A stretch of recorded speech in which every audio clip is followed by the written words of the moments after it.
તુફાન SB news સાથે હું છું આપની સાથે પાયલ બામભણિયા। તો જોઈએ આજના મહત્વના સમાચારમાં। આમોદના ખેડૂતોને ધારાસભ્ય ડીકે સ્વામીના હસ્તે કૃષિલક્ષી સાધનો અપાયા। ખેડૂતોને કૃષિલક્ષી સાધનો પાછળ રાજ્ય સરકાર દ્વારા 21.43 લાખની સબસિડી અપાઈ। ગુજરાતની ભાજપ સરકાર ખેડૂતોની આવક બમણી કરવા માટે અનેક હિતકારી નિર્ણયો લઈ રહી છે। ખેડૂતોને આત્મનિર્ભર કરવા માટે ગુજરાત સરકાર દ્વારા ખેડૂતલક્ષી અનેક યોજનાઓ અમલમાં મૂકી છે, જેનાથી ખેડૂતો આત્મનિર્ભર બની બમણી આવક મેળવી શકે। માટે ગુજરાત સરકારના કૃષિ વિભાગ દ્વારા આજરોજ નાહિર હટીલા હનુમાનજી મંદિરના પટાંગણમાં ધારાસભ્ય ડીકે સ્વામી હસ્તે 108 જેટલા ખેડૂતોને કલ્ટિવેટર તેમજ પ્લાવ સહિતના સાધનો આપવામાં આવ્યા હતા, જેમાં સરકારે ખેડૂતોને 21.43 લાખની સબસિડી આપી હતી।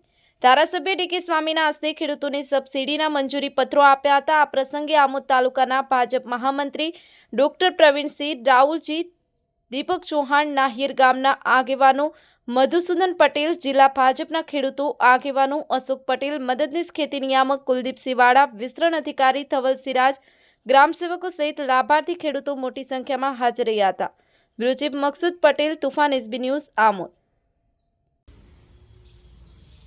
આજ રોજ ગુજરાત સરકારના કૃષિ વિભાગ દ્વારા હઠીલા હનુમાનજી મહારાજ નાહિર ખાતે આમોદ તાલુકાના 78 જેટલા ખેડૂતોને 20 થી 22 લાખ જેટલી મોટી રકમની સબસિડી દ્વારા અનેક ખેડૂતોને કલ્ટિવેટર તથા પ્લાવની સબસિડી આજરોજ હઠીલા હનુમાનજી મહારાજના સાનિધ્યમાં આપવામાં આવી। તો આ નિમિત્તે હું ગુજરાત સરકાર અને આમોદ તથા ભરૂચ જિલ્લાના કૃષિના તમામ અધિકારીઓને હું ખૂબ ખૂબ અભિનંદન પાઠવું છું।